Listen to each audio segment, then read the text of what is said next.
প্রতিদিন বিকেল ৫টা বাজলেই আমি গিয়ে বসতাম সেই পুরনো চায়ের দোকানটায়। একটা ভাঙা বেঞ্চ, একটা অর্ধেক ভাঙা টেবিল, আর আমি একা। দোকানদার এখন আর কিছুই জিজ্ঞেস করে না।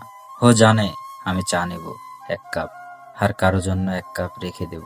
যদিও জানি আর কেউ আসবে না, তারপরও তাকিয়ে থাকতাম রাস্তার দিকে, যেখানে আগে তুমি দাঁড়িয়ে হাসতে, যেখানে তুমি বলতে তাড়াহুড়ো করিস না, সময় আছে হাতে। আর এখন এখন শুধু সময় থাকে, তুই থাকিস না। তোর চলে যাওয়া আমার জীবনের সবচেয়ে দীর্ঘ অপেক্ষার শুরু।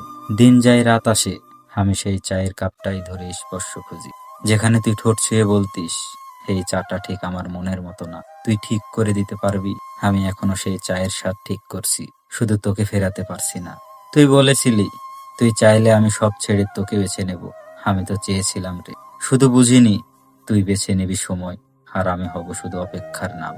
একদিন বলছিলাম আমার একটা প্রশ্নের উত্তর দিস, তুই কি সত্যিই ভালোবাসিস?